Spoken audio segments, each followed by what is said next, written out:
મહાનગરપાલિકાને મનપા જાહેર કરતા કલેક્ટર એક્શનમાં છે। ખેડા જિલ્લા કલેક્ટરે રાતોરાત હાથમાં વહીવટ લીધો છે। કલેક્ટરે ઉચ્ચ અધિકારીઓ સાથે રાત્રે જ બેઠક યોજી નાગરિકોને કોઈ અગવડ ન પડે તે માટે પણ સૂચના અપાઈ છે।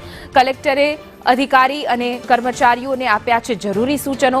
નાગરિકોને પાયાની જરૂરિયાત અંગે પણ બેઠકમાં ચર્ચા કરવામાં આવી છે। સુવિધા પૂરી કેવી રીતે પાડી શકાય તે માટે પણ પ્લાનિંગ કરવામાં આવ્યું। સમાવિષ્ટ 10 ગ્રામ પંચાયતના અધિકારીઓ પણ આ બેઠકમાં હાજર રહ્યા હતા। પ્રમુખ અધિકારીઓ પણ કર્મચારીઓ આ બેઠકમાં ઉપસ્થિત રહ્યા હતા।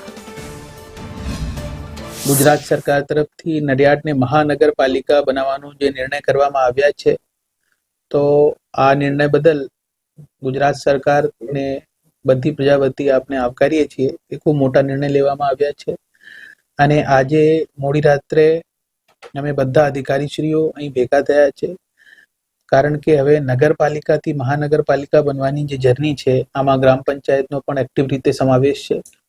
તો બધું રેકોર્ડ ટ્રાન્સફર થાય અને જે જીવન જરૂરિયાતની મૂળભૂત સુવિધાઓ છે, પાણીની સુવિધાઓ, ગટરની સુવિધાઓ, સફાઈની સુવિધાઓ, એમાં પ્રજાજનોને કોઈ અવગણ નહીં પડે અને કોર્પોરેશનની જે સરકારની ઈચ્છા છે, અભિગમ છે, આ મુજબની સુવિધાઓ આપણે પ્રજાજનોને કેવી રીતે પાડી શકીએ એના માટે અમે લોકો ભેગા થયા છે અને એની પ્લાનિંગ કરી રહ્યા છે।